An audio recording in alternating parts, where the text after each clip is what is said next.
trying to hide this from us. You got CNN and PMSNBC. You got the BCC network. You're not going to get this at all. You're not going to hear about this from the British Broadcast Network. But you are going to find this, believe it or not, in the Britain and Great Britain Times in their news reports in their newspaper. Believe it or not, the British Times newspapers even also reports that there are terrorist cells that Al-Qaeda does have in Africa too. That came from the British Times, not the British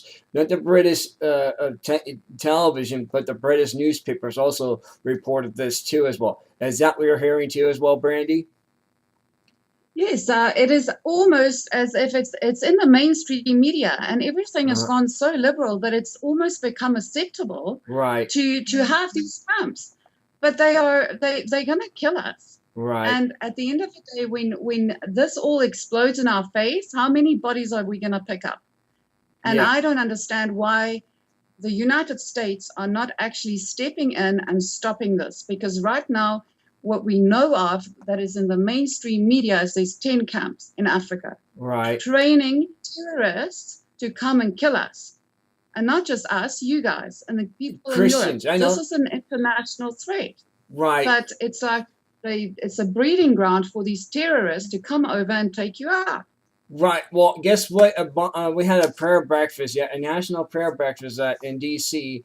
Obama did say these exact words, and we got an amateur video that Fox News even gave us, saying that Obama says that that Christians and Muslims are all equal together in the same religion. They belong together in harmony. That's what he said. That's exactly what he said, quote by quote, word by word. I think it's a tad delusional, if I might say that on air. I mean, really, that makes no sense. You cannot take the Quran and the Bible and put them together. It's not the same message. Right. I mean, nobody in Christianity is fighting a holy war. Mm-hmm. If you just look what happened in France. Right. I mean, how is that not a terrorist attack?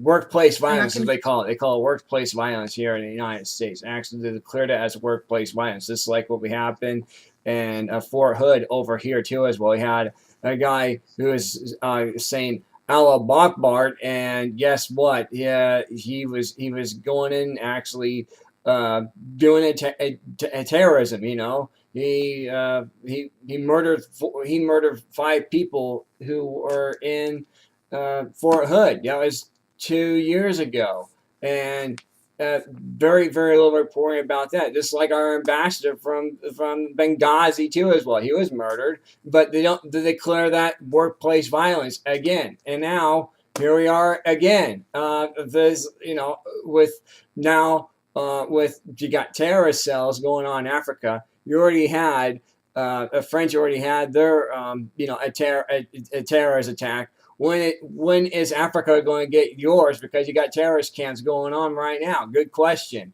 That's an excellent question. Well, we're under an attack daily. Really?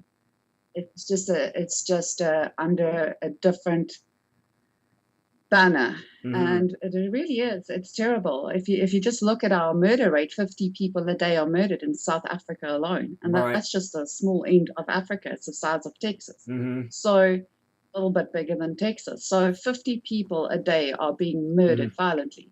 So it's a slow. What Dr. Gregory Stanton of Genocide Watch, an international organization that predicted Rwanda, where 800,000 people died.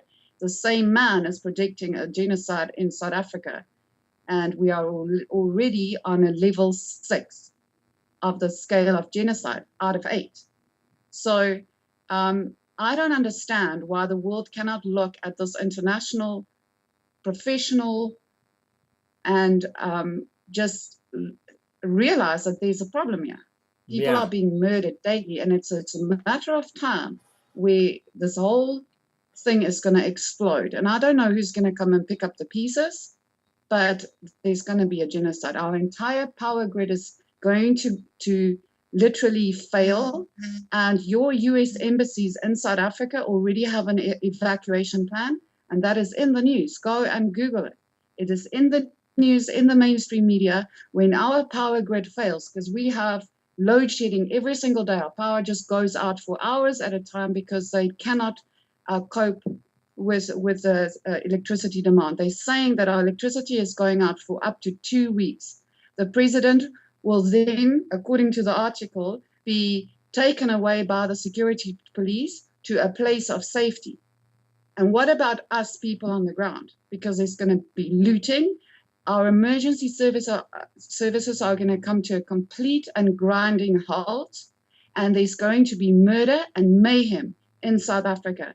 And the world is just going to go, oh, but we didn't know. But I'm telling you, it's in the news.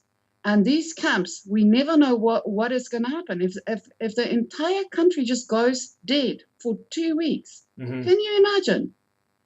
What is going to come out of that camps?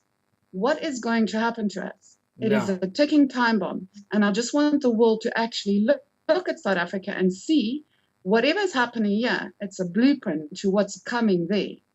So maybe open your eyes and have a look. Right. And you want to talk about this, and you're cut off by that JJ. McCartney. Yeah. JJ McCartney. Yeah, right, exactly. And he cut you off on this very topic. I don't know, why did he do that for? Good question. Why did he do that? I mean, here you are you're giving us intel, inside information, and I consider you an ambassador for the United States, and I appreciate this, Brendi. And I just want to know why they're trying to censor you too now on national radio. Good question. I don't know, but I mean, if you go to my blog, thetruthaboutsouthafrica.org, you will find all the relevant information there. I've done a few radio shows now, and I'm actually launching my own show on Saturday, and quite excited about that, where I will actually cover every single topic in depth every single week, every single Saturday. So you'd be able to find more information. I report daily on the crime and the murder and everything that is happening here. And there's such a racial tension in South Africa, and it's all fueled by the government. As I said, it's not a black and white thing. It's a wrong and right thing. It's not because you are white or you are black or you are Indian. It's just the government feeding the masses that the whites are at fault for the fact that they don't have land. Yet, if you look at what happened in Zimbabwe, where they actually literally forcibly removed the white farmers from the land and killed them and maimed them, and some fled, some got murdered. There hardly any white farmers left in Zimbabwe. And if you look at what happened there, there's absolute poverty there. The thousands and thousands and thousands of farm workers that lost their jobs are now sitting in South Africa trying to find jobs. And that land that they fought a revolution over and that people got murdered for has just now been given to the Chinese.